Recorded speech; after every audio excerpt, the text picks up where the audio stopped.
ዓለማችን በዘመናዊ የቴክኖሎጂ ሽሚያና በከተሜነት የውድድር ሩጫ በተከበበችበት በዚህ ዘመን ከዓለም ተነጥላ ዘመናዊነትንም እንብኝ ብላ ጊዜ ከዛሬ 60ና 70 ዓመታት በፊት በድንገት የቆመባት የምትመስል አንዲት ልዩና ማራኪ ሀገር አለች።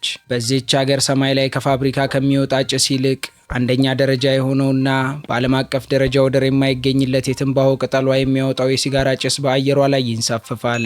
አለፍ ብለን ጎዳናዋን የቃኘን እንደሆነ ደግሞ ዘመን የማይሽረው የሥነ ሕንፃ ጥበብ በሚታይባቸው ነገር ግን የዘመናት አሻራና እርጅና በተጫጫናቸው ጥንታዊና ባለግርማ ሞገሳሞቹ ሕንፃዎቿ መሃል እንደ ቀስተ ዳመና በተለያዩ ቀለማት ያሸበረቁ የ1950ዎቹ የአሜሪካ ክላሲክ መኪኖች እንደ አዲስ ሙሽራ ተውበው በጠባብ ጎዳናዎች ላይ ሲንሸራሸሩ እናገኛለን።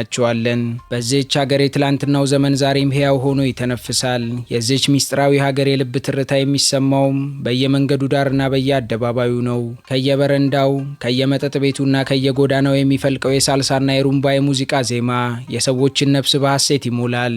እዚህች ሀገር ሐዘን በሙዚቃ ይረሳል። የኑሮ ፈተናና ድካም በጭፈራ ይሸነፋል። ሕዝቦቿ በከባድ የኢኮኖሚ መከራና በዕለት ተዕለት መራራ የኑሮ ትግል ውስጥ ቢያልፉም ፊታቸው ላይ ያለው ደማቅ ፈገግታ በየመንገዶቻቸው ላይ የሚያሳዩት ወደር የለሽ የህይወት ፍቅርና ማህበራዊ መስተጋብር በምንም ተአምር የማይደበዝዝ የፀሐይ ብርሃን ሆኖ ከፊታቸው ይፈነጥቃል። ይህች ምድር እጅግ ማራኪ ውበትን ከከባድ ፈተና ጋር፣ የዓለም አቀፍ መገለልን ከአስገራሚ ዓለም አቀፋዊ ተጽዕኖ ጋር አዋህዳ የያዘች አስደናቂ የተቃርኖ መገለጫ ናት። መዳረሻችን በዓለማችን ላይ በይፋ የኮካ ኮላ መጠጥ ሽያጭ ከማይካሄድባቸው ሁለት ሀገራት አንዷ የሆነች ቻት ጂፒቲን ጨምሮ የአሜሪካ የቴክኖሎጂ ኩባንያዎች በኋላ ቀርነት የሚቀጧት በረዥሙ ታሪኳ ውስጥ አንድም ቅንጣት በረዶ ከሰማይ ወድቆባት የማያውቅ አየሯም ዘወትር ሞቃታማ ልብን የሚያረካ እርጥበትን ያዘለና ለእረፍት የተፈጠረ ነው። ይህች ያረጀች አንበሳ የሀብት መጠኗና የኢኮኖሚ አቅሟ እጅግ አነስተኛ ቢሆንም በዓለም ላይ ከፍተኛ ቁጥር ያላቸውን የተዋጣላቸው የሕክምና ባለሙያዎችና ዶክተሮች በማፍራት ከዓለማችን ቀዳሚዎቹ ተርታ ትሰለፋለች። በፖለቲካው ዓለም ደግሞ የዓለም ሀያላን መንግስታትን ያርበደበደ ታላቅ አብዮትን ያካሄደች ታላላቅ ጀግኖችን ያፈራች እንዲሁም ዓለምን ለሶስተኛው የዓለም ጦርነት አፋፍ አድርሳ የነበረች ደፋርና የማይበገር ጽናት ያላት ሀገር ናት። ለእኛ ለኢትዮጵያውያን ደግሞ የዚህች ሀገር ስም ሲነሳ በልባችን ውስጥ እጅግ ልዩ ጥልቅና የከበረ የፍቅር ስሜት ይፈጠራል።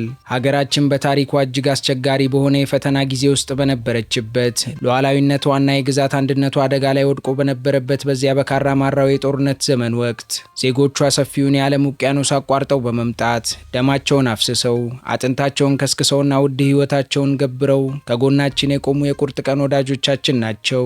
ከዚያም ባለፈ በሕክምናውና በትምህርቱ ዘርፍ ላለፉት በርካታ አስርት ዓመታት ከጎናችን ያልተለዩ በርካታ ኢትዮጵያውያን ምሁራንን ያስተማሩና ያሳከሙ የልብና የደም አጋሮቻችን ናቸው። ዛሬ ቀን ጠቁሮ ብንራራቅም ታሪካችን ደማችንና ፍቅራችን ግን የተሳሰረ ነው።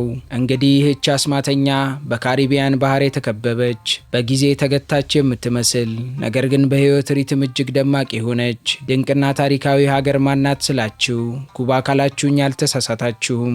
ዛሬ እኛና እርሶ ወደ ሰፊው ውቅያኖስ ተጉዘን ከካሪቢያን መንደር ከትመን የጥንት ጓዶቻችንን ኩባውያንን እንተዋወቃለን። በቆይታችንም የጥንቱን ወዳጅነታችንን ከታሪክ ማህደር ጨልፈን የድህነትና የጊዜ መቆም ጠባሳቸውን ገልጠን አብረን ታመን ስለ ኑሯቸው፣ ስለ ተስፋቸው፣ ስለ ኢኮኖሚያቸው ብቻ ብዙ ተጫውተን እንመለሳለን። እርሶም ውድ ጊዜዎትን ሰውተው ይህንን ዘመድ ጥየቃችንን እንዲጋሩን መልካም መሻታችን ነውና እስካሁን ቤተሰብ ካልሆኑን ቻናላችንን ሰብስክራይብ በማድረግ ብቻ ቪዛዎትን አስመትተው ለደቂቃዎች አብረውን ይጓዙ።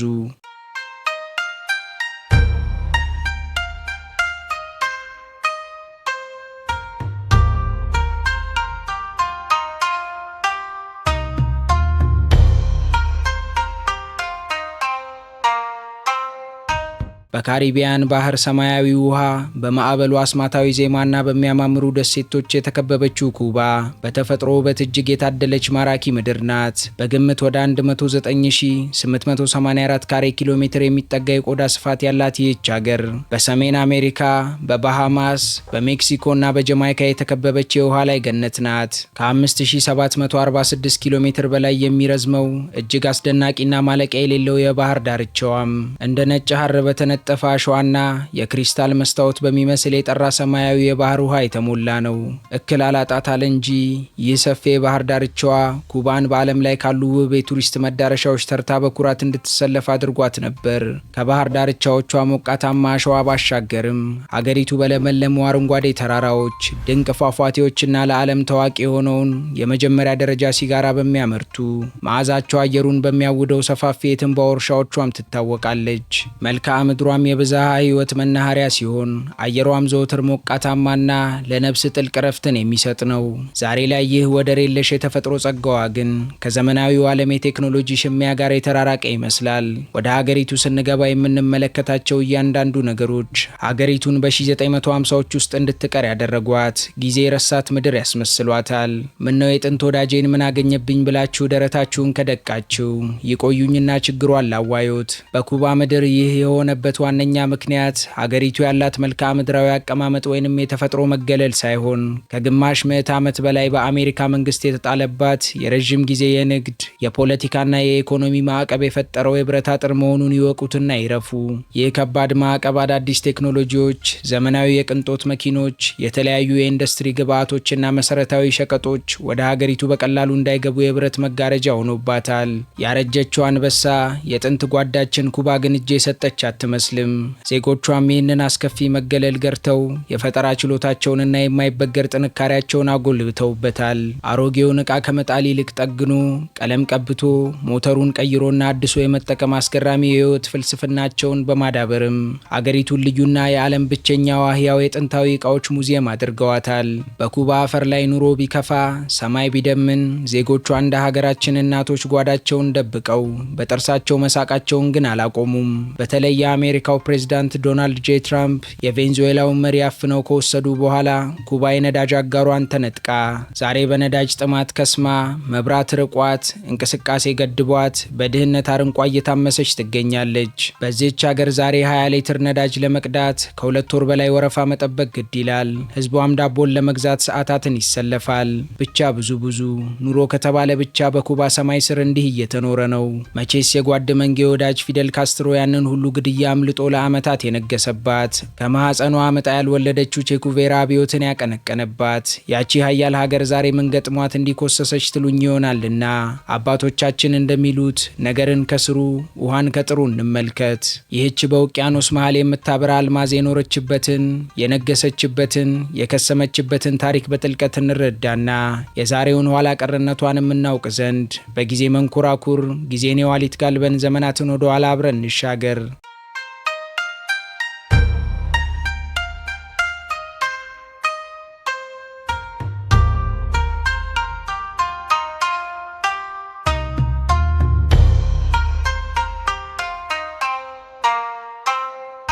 የኩባ ታሪክ የሚጀምረው ከዘመናት በፊት የአውሮፓውያን የጦር መርከቦች የካሪቢያንን ባህር ሰላም ከማደፍረሳቸውና የውጭ ኃይሎች ምድሪቱን ከመርገጣቸው አስቀድሞ ነው። በዚያ የጥንት ዘመንም ኩባ ታይኖ በሚባሉ እጅግ ሰላማዊና ነባር ቀደምት ህዝቦች ትተዳደር ነበር።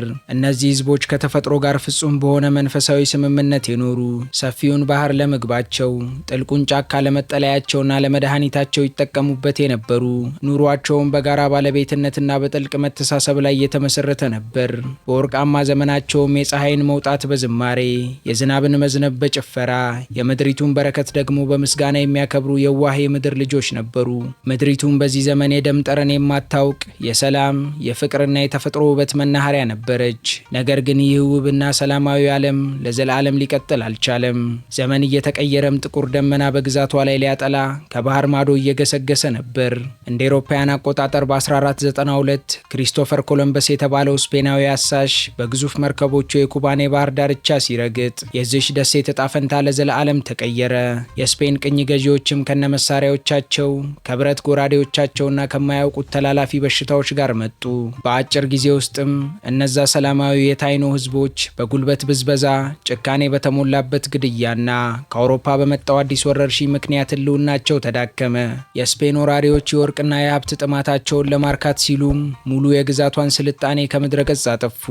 ምድሪቱም የነባር ህዝቦቿን ደምና እንባ ጠጣች። የኩባ ታሪክም ከመረጋጋት ወደ መከራ፣ ከነጻነት ወደ ባርነት በአንዴ ተሸጋገረ። ደሴቲቱም የስፔን ግዛት አካል ሆና አዲስና አስከፊ ምዕራፍ ጀመረች።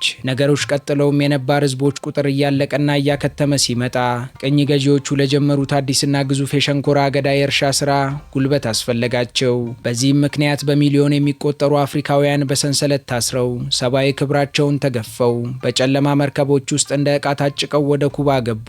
በጥቂት አስርተ ዓመታት ውስጥም ኩባ የዓለም ዋነኛዋ የስኳር አምራችና ለአውሮፓ የሀብት ማመንጫ ማዕከል ሆነች። ነገር ግን ይህ የስኳር ግዛት የተገነባውና የቆመው በአፍሪካውያን ባሮች ላብ፣ እንባና ደም ላይ ነበር። አፍሪካውያን አባት እናቶቻችንም ከንጋት እስከ ምሽት በሞቃታማው የካሪቢያን ፀሐይ ስር በሸንኮራ አገዳ ማሳዎች ውስጥ ሲሰቃዩ ጀርባቸውን በስፔናውያን ጅራፍ እየተወገረ ዘመናትን አሳለፉ። ነገር ግን በእነዚህ እጅግ ጨለማና ጭካኔ በተሞላባቸው ጊዜያቶች ውስጥ እንኳን አፍሪካውያኑ ነፍሳቸውንና ማንነታቸውን አላጡም። በድብቅ የሚያዜሟቸው የሐዘንና የተስፋ ዜማዎች ከስፔን ባህልና ቋንቋ ጋር ተዋህደው አዲሱንና ደማቁን የኩባ ማንነት መፍጠር ጀመሩ። የዛሬዋ ኩባ የደም ስር ሙዚቃና ባህልም የዚህ ጥልቅ ህመምና አስደናቂ የባህል ውህደት ዘላለማዊ ውጤት ነው። ቆይቶም ዓመታት ነጎዱ። የ19ኛው ክፍለ ዘመን ላይም ደረሱ። የነጻነት ጥማትን በኩባውያን ልብ ውስጥ እንደ እሳት መንደድና መለብለብ ጀመረ። ህዝቡም ከ400 ዓመታት በላይ ከቆየው የስፔን ጭቆና ቀንበር ለመላቀቅ ቆረጠ። በዚህም ወቅት ነበር ሆሴ ማርቲ የተባለ ታላቅ ጸሐፊ፣ ባለቅኔና የነጻነት ታጋይ ብቅ ያለው። ማርቲ በብዕሩም በንግግሩም በሰይፉም ህዝቡን አስተሳሰረ። የኩባውያንን የነጻነት መንፈስም ቀሰቀሰ። ማምቢሴስ በመባል የሚታወቁት የኩባ ገበሬዎችም ቅስቀሳውን ሰምተው በማንቆርቆሪያና በገጀራ ብቻ ታጥቀው ከዘመናዊ የስፔን ጦር ጋር ፊት ለፊት ተጋጠሙ። የነጻነት ትግሉም እጅግ መራራና በደም የተጻፈ ነበር። ይህ ሁሉ ሆኖ ኩባውያን ታላቅ መስዋዕትነትን ከፍለው ለነጻነታቸው ጫፍ ሲደርሱ በድንገት አሜሪካ እንደ አውሮፓውያን አቆጣጠር በ1898 ዓመተ ምህረት የስፔን አሜሪካ ጦርነት በሚል ሰበብ ጣልቃ ገባች። የስፔን አገዛዝ አበቃ። ነገር ግን ኩባውያን ሳያጣጥሙት እውነተኛ ነጻነታቸው ከእጃቸው አፈተለከች። የጠበቁት የተስፋ ብርሃንም በድንገተኛ የጥርጣሬ ደመና ተሸፈነ። የሆነው ሆኖም እንደ አውሮፓውያን አቆጣጠር በ1902 ዓመተ ምህረት ኩባ በይፋ ነጻነቷን ብታውጅም የራሷን ባንዲራ ብታውለበልብም እውነተኛው ስልጣን ግን በዋሽንግተን እጅ ነበር። አሜሪካን በወቅቱ በኩባ ፖለቲካና ኢኮኖሚ ላይ ፍጹም ቁጥጥር ነበራት። በአጭር ጊዜ ውስጥም ሃቫና የአሜሪካ ሀብታሞች የመዝናኛ ስፍራ፣ የማፊያ ቡድኖች መፈንጫ እንዲሁም የቁማርና የቅንጦት ማዕከል ሆነች። በሌላው በኩል ደግሞ ተራው የኩባ ገበሬና ሰራተኛ በከፍተኛ ድህነት፣ በበሽታ፣ በአድሎና በመሃይምነት ውስጥ ይዳክር ነበር። አገሪቱን በጊዜው ሁለት ገጽታ ነበራት። አንደኛው በኒዮን መብራቶች ያሸበረቀ የባለ ሀብቶች መንደር፣ ሌላኛው ደግሞ በጨለማ የተዋጠ የድሆች ሰፈር። በወቅቱም እኩልነት የጠፋበት፣ ሙስና እንደ መደበኛ አሰራር የተንሰራፋበትና የሀገሪቱ ሰፊ ሀብት ለጥቂቶች ብቻ የተትረፈረፈባት ሀገር ሆነች። ነገር ግን ይህ በህዝብ ውስጥ የተከማቸ የዘመናት ብሶት፣ የፍትህ እጦትና የነጻነት ረሃብ ለሚመጣው ታላቅ የህዝብ ማዕበልና አብዮት መንገድ ጠራጊ ነበር። እንደ አውሮፓውያን አቆጣጠር በ1950ዎቹ አጋማሽ ፉልጌንሲዮ ባቲስታ የተባለው ጨካኝ አምባገነን መሪ ስልጣኑን በጉልበት ሲቆጣጠር የህዝቡ ቁጣ ገንፍሎ ወጣ። በዚህ ጨለማና ተስፋ አስቆራጭ ወቅት ፊደል ካስትሮ የተባለ ወጣትና ቆራጥ ጠበቃ እንዲሁም ቼኩቬራ የተባለ ራዕይ ያለው አርጀንቲናዊ ሐኪም ታሪካዊ የነጻነት ትግሉን አነደዱት። በመጀመሪያ ጥቂት ሆነው በሲየራ ማኤስትራ ጥልቅ ተራሮችና ደኖች ውስጥ የመሸጉት እነዚህ አብዮተኞች በሚሊዮን የሚቆጠር የተበደለ ህዝብ ድጋፍን አገኙ። በጫካ ውስጥ የተጀመረው ይህ የትጥቅ ትግል በማይታመን ጀግንነት፣ ስልትና ጽናት ተካሂዶ በመጨረሻም እንደ አውሮፓውያን አቆጣጠር በ1959 ዓመተ ምህረት የጥር ወር መባቻ ላይ ባቲስታን ከሀገር በማባረር አብዮቱ በታላቅ ድል ተጠናቀቀ። ፊደል ካስትሮና ታጋዮቹም ወደ ሃቫና ሲገቡ ከተማዋ በደስታ እንባ ታጠበች። ህዝቡ በመንገዶቹ ዳር ላይ እየዘመረ እያለቀሰና እየጨፈረ አዳዲሶቹን መሪዎች ተቀበላቸው። ይህ ድል የኩባን ታሪክ ብቻ ሳይሆን የዓለምን የፖለቲካ ትርታ የቀየረ፣ የድሆችን ድምፅ ከፍ ያደረገና ታላቅና ፈርቀዳጅ ክስተት ነበር። የአብዮቱ ማሸነፍና የኩባን ሀብት ለህዝቧ ማድረግ በጎረቤት ያለችውን አሜሪካን ክፉኛ ያስቆጣት። ኩባም ራሷን ለመከላከል ከሶቪየት ህብረት ጋር የጠበቀ ወዳጅነትን ስትመሰርት በወቅቱ የነበረው ቀዝቃዛው ጦርነት የዓለምን የፖለቲካ ውጥረት ጣሪያ ነካ። አሜሪካም የካስትሮን መንግስት ለመገልበጥ እንደ አውሮፓውያን አቆጣጠር በ1961 ዓመተ ምህረት የአሳማዎች የባህር ወሽመጥ በሚባለው ክፍል ላይ ያደረገችው ወረራ በኩባውያን አስደናቂ ጀግንነትና ቆራጥነት በ3 ቀናት ውስጥ ብቻ ከሸፈ። ይህ ይህን ተከትሎ እንደ አውሮፓውያን አቆጣጠር በ1962 የተከሰተው የኩባ የሚሳኤል ቀውስ ዓለምን ወደ ሶስተኛው የዓለም ጦርነትና የኒውክሌር ጥፋት አፋፍ አድርሷት ነበር። በዚያች ትንሽ ደሴት ላይ የተተከሉት የሶቪየት የኒውክሌር ሚሳኤሎችም የሰውን ልጅ ዕጣ ፈንታ በቀጭን ክር ላይ አንጠልጥለውት ነበር። በዚያን ጊዜ ኩባ የጥቂቶች መጫወቻ መሆኗ አብቅቶ የዓለም ፖለቲካ የትኩረት ማዕከል ሆና በድፍረት ብቅ አለች። በዚህ የዓለም አቀፍ ትግልና የርዕዮተ ዓለም ጦርነት መሃልም ኩባ የራሷን ሕልውና ከማስጠበቅ አልፋ አይኗን ወደ አፍሪካ አዞረች። እዚህም ላይ ነው የኢትዮጵያና የኩባ ታሪክ በማይበጠስ የደም ትስስር፣ በጥልቅ ስሜትና በማይረሳ ታሪክ የሚደገመው። እንደ አውሮፓውያን አቆጣጠር በ1970ዎቹ መገባደጃ ላይ ኢትዮጵያ በጎረቤት ሀገራት ወረራና በውስጥ የፖለቲካ ሽኩቻ ሕልውናዋ እጅግ አደገኛ ሁኔታ ውስጥ ወድቆ ነበር። በዚህ አስጨናቂና የሞት ሽረት ሰዓት ፊደል ካስትሮ በ10 ሺዎች የሚቆጠሩ የኩባ ወጣቶችን አስታጥቀው ውቅያኖስንም አቋርጠው ወደ ኢትዮጵያ ላኩ። የካራማራን ግዙፍ ተራሮችንና የኦጋዴንን ሞቃታማ በረሃዎች ለማስመለስ በተደረገው መራራና ደም አፋሳሽ ትግልም የኩባ ወታደሮች ከኢትዮጵያውያን ወንድሞቻቸው ጋር ትከሻ ለትከሻ ተሰልፈው ደማቸውን አፈሰሱ፣ አጥንታቸውንም ከሰከሱ።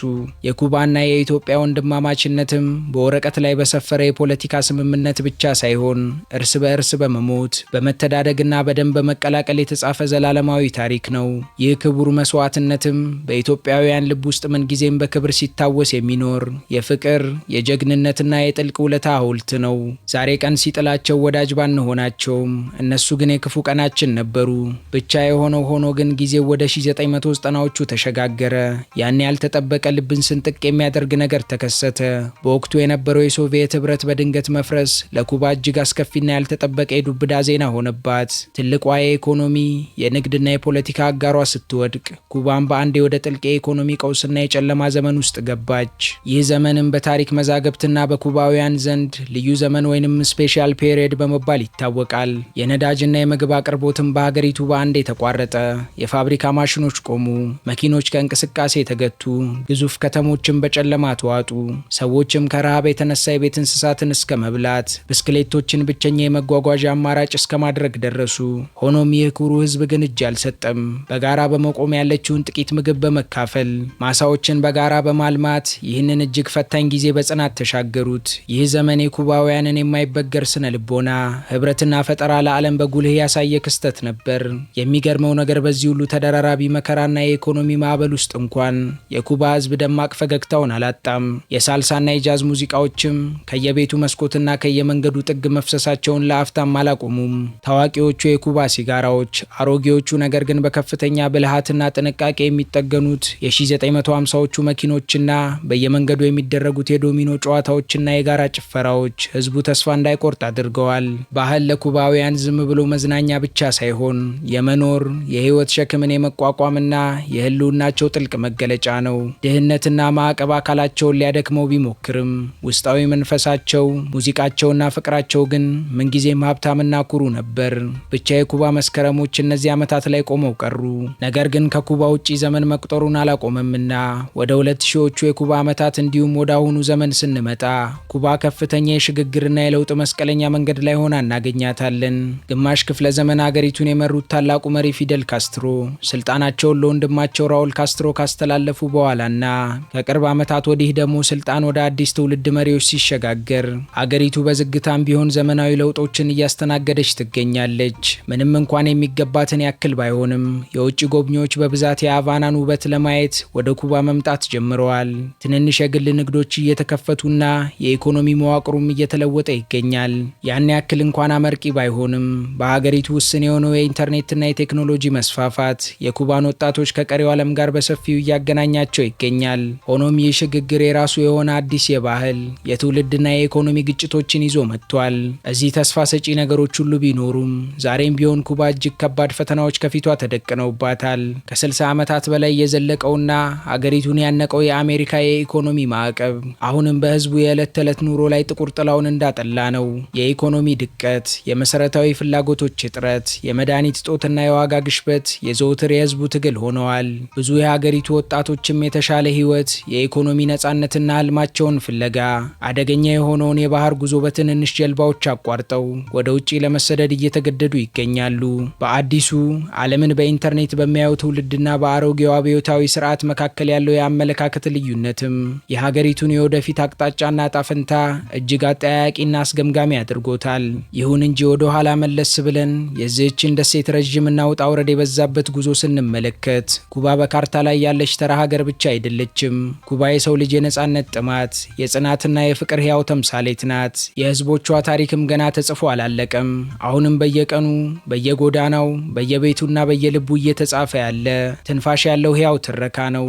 ኩባ የዓለምን ፖለቲካዊና ኢኮኖሚያዊ ሞገድ ተቋቁማ የቆመች በራሷ የሳልሳ ምት የምትጨፍርና በራሷ መንገድ የምትጓዝ እጅግ ድንቅ ደሴት ናት። የዚህችን ሀገር መጻኢ ዕጣ ፈንታ እንዲህ ነው ብሎ መደምደም ቢያዳግትም እኔ ግን በግሌ እንዲህ እላችኋለሁ። ያለፈው ጥልቅ ታሪኳ የዛሬዋን ኩባ ገንብቷታል። የዛሬው ደማቅ ጽናቷ ደግሞ የነገዋን አዲስ ኩባ ይቀርጻል ብዬ አምናለሁ።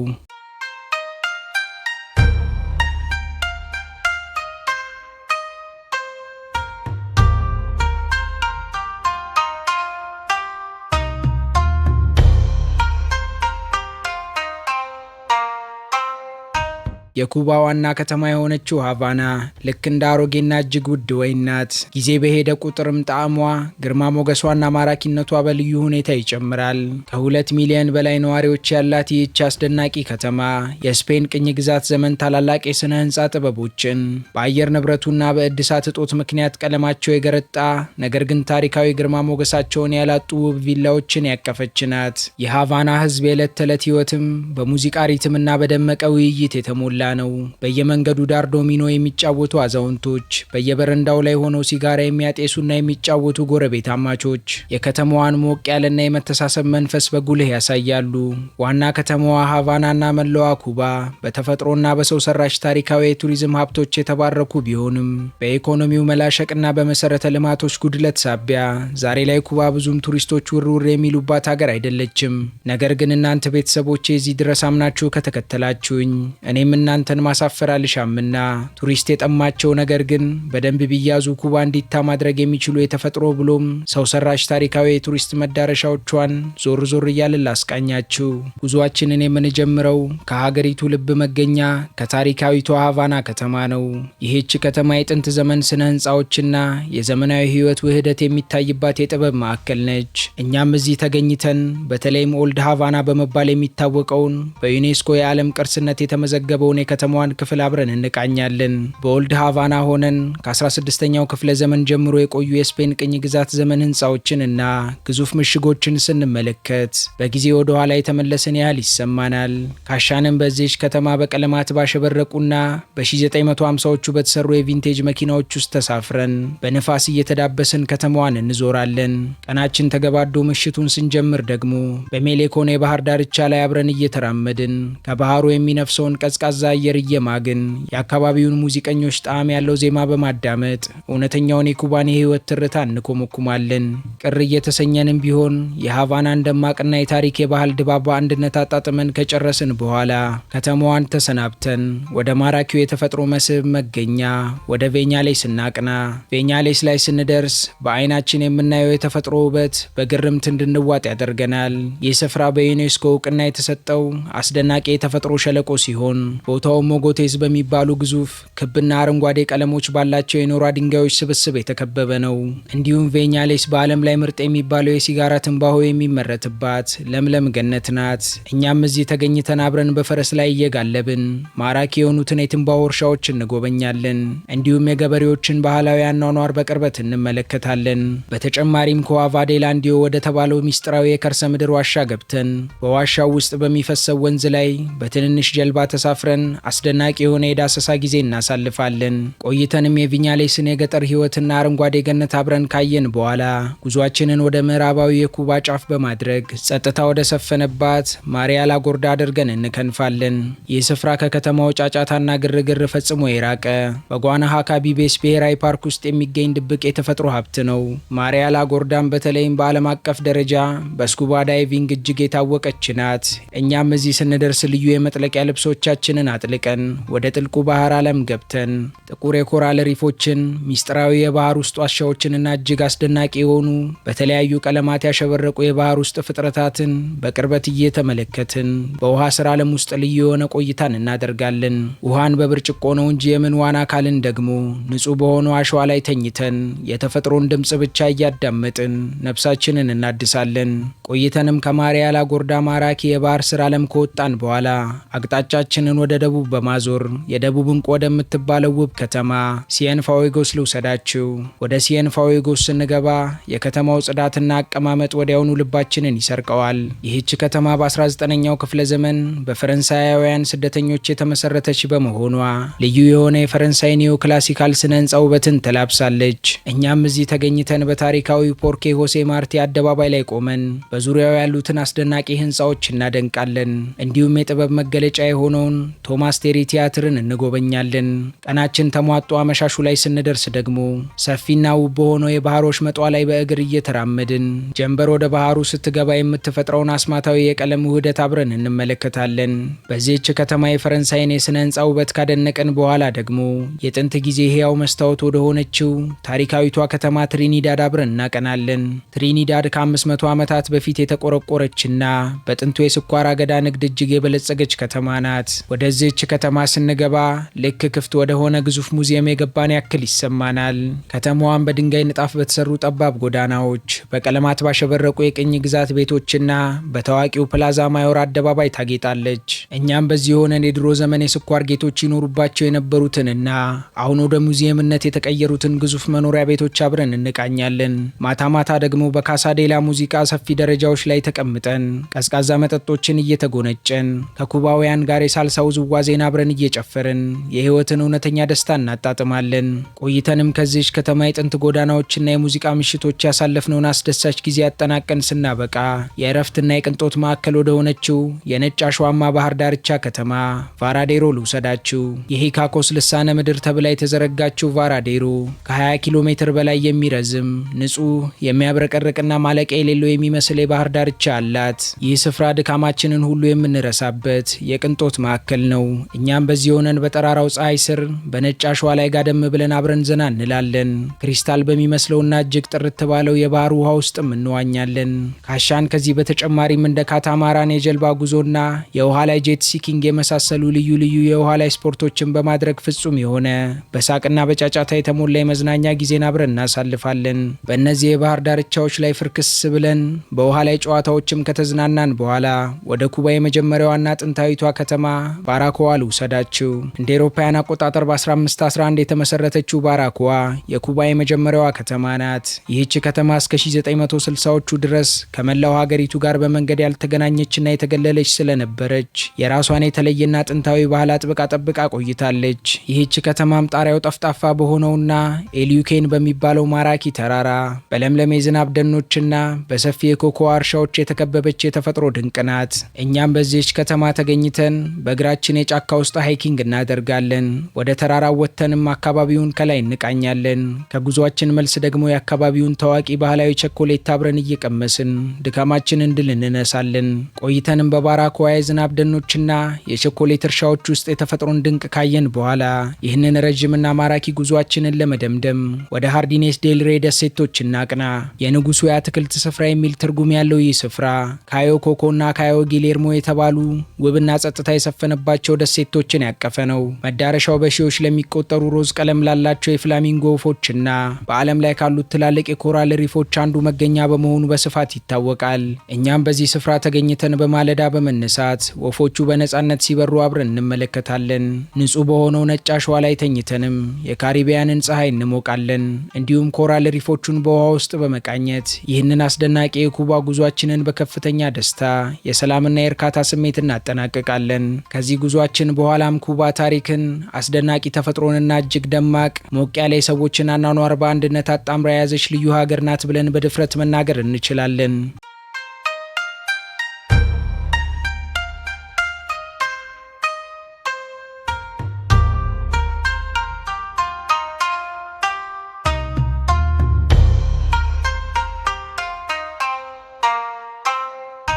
በዘመናዊቷ ኩባ መኖር የትዕግስትን ጥግ፣ ጥልቅ የህይወትን ብልሃትና እጅግ ጠንካራ ስነ ልቦናን የሚጠይቅ የዕለት ተዕለት መራራ ፈተና ነው። የህዝቡ የኢኮኖሚ አቅም፣ የገቢ መጠንና የኑሮ ደረጃ ከዓለም ሀገራት አንጻር ሲታይ እጅግ ዝቅተኛ ቢሆንም የኩባውያን የአእምሮ ጥንካሬ፣ የማይበገር ተስፋና ለህይወት ያላቸው አዎንታዊ አመለካከት ግን በዓለም ላይ ወደር አይገኝለትም። አብዛኛው ኩባዊ የካቶሊክ እምነት ተከታይ ሲሆን በተጓዳኝ ደግሞ ከአፍሪካ የባሪያ ንግድ ዘመን ጀምሮ የመጣውና ሳንቴሪያ የተባለውን ከክርስቲያናዊ ቅዱሳን ጋር በዘዴ የተዋሃደ ሚስጥራዊ ባህላዊ እምነትን በሰፊው ያዘወትራል። ኮሚኒዝም ለኩባ የአንድ ሳንቲም ሁለት ገጽታ ነው። በዚህ ስርዓት ውስጥ ማለፍ የራሱ የሆኑ አስገራሚ ጥቅሞችና እጅግ ከባድ ጉዳቶች ያሉት በመሆኑ ኩባ ግን ጉዳቶቹ አመዝነውባት አሁንም በደረቷ እየተሳበች ትገኛለች። ስርዓቱን በመልካም ጎኑ ለኩባ ከሰጣቸው በለሶች መካከል ትምህርትና ጤና ዋነኞቹ ናቸው። በሀገሪቱም የትምህርት ስርዓቱ ከቅድመ መደበኛ እስከ ከፍተኛ ዩኒቨርሲቲ ትምህርት ድረስ ሙሉ በሙሉ ነፃ ነው። የጤና ጥበቃውም እንዲሁ ለሁሉም ዜጎች እኩልና ነፃ ሲሆን በተለያየ ጊዜም የኩባ የሕክምና ባለሙያዎች በዓለም አቀፍ ደረጃ በላቀ ብቃታቸው አቻ የሌላቸው መሆናቸውን በተግባር አሳይተዋል። በሌላ በኩል ግን የኑሮ ገጽታው እጅግ መራራና አድካሚ ነው። የምግብ እጥረት፣ የመሰረታዊ ፍላጎቶችና የመድኃኒት መጓደል፣ በተደጋጋሚ የሚከሰተው የኤሌክትሪክ መቆራረጥ እንዲሁም ጥብቅ የሆነው የመንግስት የፖለቲካ ቁጥጥር የዜጎችን ሕይወት በየቀኑ ክፉኛ ይፈትነዋል። ሊብሬታ በመባል የሚታወቀውና ከ1960ዎቹ ጀምሮ የቆየው የመንግስት የምግብ ራሽን ስርዓት እያንዳንዱ ዜጋ በተመጣጠነ ዋጋ እንደ ሩዝ፣ ባቄላ፣ ዘይትና ስኳር የመሳሰሉ የተወሰኑ መሰረታዊ ምግቦችን እንዲያገኝ ቢያደርግም መጠኑ ግን ከግማሽ ወር በላይ የሚያሻግር አይደለም። ይህ የኑሮ ውድነትና የሸቀጥ እጥረትም በሀገሪቱ ከፍተኛ የትምህርት ዝግጅት ያላቸው ባለሙያዎችን የተሻለ ገቢ ለማግኘት ሲሉ ሙያቸውን ትተው በቱሪስት አስጎብኝነት ወይንም በታክሲ ሹፌርነት እንዲሰሩ አስገድዷቸዋል። ሆኖም ግን ይህ ሁሉ ሰቆቃ የኩባውያንን ማህበራዊ መስተጋብር አላላለውም። መረዳዳት፣ ጎረቤት ለጎረቤት መተዛዘንና ያቺ ያለችውን ትንሽ ነገር አካፍሎ መብላት የህይወታቸው የማይነጣጠል ውብ አካል ነው። የኩባ ህዝብ ዋነኛ መተንፈሻና የነፍስ ማረፊያው በዓለም ላይ በታላቅነቱ የሚታወቀው ደማቅ ባህሉና ሙዚቃው ነው። የኩባ ማንነት ከአፍሪካ የከበሮ ሪትም፣ ወኔና ከስፔን ጊታር ዜማ ጋር በጥብቅ የተቀዳ የውበት ውህድ ነው። ሳልሳ፣ ሩምባና ሶንን የመሰሉ የሙዚቃ ስልቶች በየሬስቶራንቱ፣ በየጎዳናው ጥግና በየቤቱ የሚያስተጋቡ በኩባውያን ደም ውስጥ የሚፈሱ የህይወት መገለጫዎች ናቸው። ሙዚቃ ለኩባውያን የነፍስ ምግብ ነው። በሀገሪቱ በአደባባዩ በሚከበሩ ደማቅ ፌስቲቫሎች ላይ የሚታየው ቅልጥፍና የተሞላበት የዳንስ ጭፈራ፣ ማራኪ አለባበስና የማይጠገብ ፈገግታ የህዝቡን ጠንካራ ብሔራዊ ማንነት፣ ኩራትና የደስታ ምንጭነት ያሳያል። በተጨማሪም ኩባ በዓለም ላይ በየትኛውም ስፍራ ወደር የማይገኝላቸውን በከፍተኛ ጥንቃቄ በእጅ የሚጠቀለሉ ፕሪሚየም የኮሂባና የሞንቴ ክሪስቶ ሲጋራዎችን በማምረት ትታወቃለች። ከዚህም ጋር ተያይዞ ለዘመናት በኦክ የእንጨት በርሜል ታሽጎ የሚዘጋጀው ማራኪው የረም መጠጥ ከሙዚቃው ጋር ተዳምሮ የኩባ የባህልና የእጅ ጥበብ አምባሳደር ሆኖ ይታያል። ዛሬ ላይ ያለውን የኩባ የኢኮኖሚ መዋቅር በጥልቀት ስንመረምር በዋናነት በቱሪዝም፣ በግብርና ስር ደግሞ በተለይም በስኳርና በትንባሆ ምርት እንዲሁም በአገልግሎት ዘርፍ ስር የሕክምና ባለሙያዎችን ወደ ውጭ ሀገር በመላክ በሚገኝ ገቢ በእጅጉ የተደገፈ መሆኑን እንረዳለን። ቱሪዝምም ለሀገሪቱ የደም ስር ዋነኛ የውጭ ምንዛሬ ማስገኛ ሞተር ሆኖ ለዘመናት አገልግሏል። ሆኖም ኢኮኖሚያዊ እድገቱ ግን እጅግ ዝቅተኛ፣ ያልተረጋጋና በከፍተኛ የዋጋ ግሽበት የተመታ ነው። የህዝቡ ወርሃዊ አማካኝ ገቢ እጅግ አነስተኛና ከጥቂት $10 የማይዘል ከመሆኑ የተነሳ አብዛኛው ዜጋ በአሜሪካና በሌሎች የውጭ ሀገራት ከሚኖሩ ዘመዶቹ በሚላክ የገንዘብ ድጋፍ ወይንም ሬሚተንስ ላይ ሙሉ በሙሉ ጥገኛ ሆኗል። የሀገሪቱ የተፈጥሮ ሀብቶች የሆኑት እንደ ኒኬልና ኮባልት ያሉ ማዕድናት የኢኮኖሚውን ምቃቅም ቢሆኑም በኮሚኒስት ማዕከላዊ አሰራር ስርዓት መጓተት፣ በውጭ ኢንቨስትመንት ማነስና በተለይም ያረጁት መሰረተ ልማቶቿ ከአሜሪካ ማዕቀብ ጋር ተዳምረው ኢኮኖሚውን ገድለውታል። ከኢኮኖሚው እክል ባሻገርም የወደፊት የህልውና ስጋቶች ተደቅነውባታል። የሰብአዊ መብት አያያዝ፣ የፖለቲካ ነጻነት ማጣት፣ የንግግር ነጻነት መገደብና የመንግስት የኢንተርኔትና የሚዲያ ቁጥጥር በዓለም አቀፍ ደረጃ ትልቅና አወዛጋቢ መነጋገሪያ ሆነው ቀጥለውባታል። የድህነት መስፋፋት፣ የተስፋ ማጣትና የኢኮኖሚው አለማደግም በብዙ መቶ ሺዎች የሚቆጠሩ ወጣቶች፣ ምሁራንና ባለሙያዎች አደገኛ የሆነውን የባህር ጉዞ በትንንሽ ጀልባዎች ተያይዘው ሀገራቸውን ጥለው የተሻለ የነገ ህይወት ፍለጋ ወደ አሜሪካና ሌሎች ሀገራት እንዲሰደዱ ዋነኛ ምክንያት ሆኗል።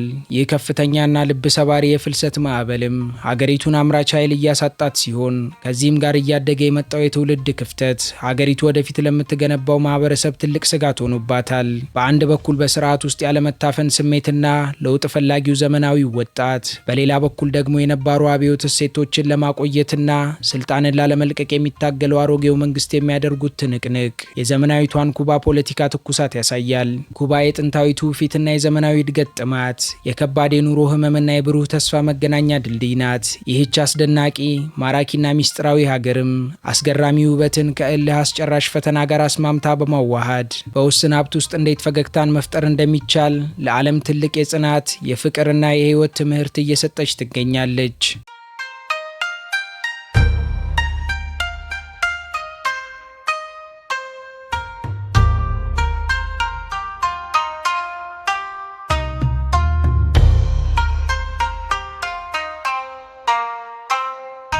ውድ የሀገሬ ልጆች የዛሬው የኩባ ቅኝታችን እዚህ ላይ ያበቃ። በቀጣይ መርሃ ግብር እስከምንገናኝ ድረስ ለቻናላችን አዲስ ከሆናችሁ ሰብስክራይብ በማድረግ ቤተሰብ ሁኑን። እንዲሁም ቪዲዮውን ላይክና ሼር በማድረግ አበረታቱን። እስከ ቀጣይ ቸርን ሰንብት።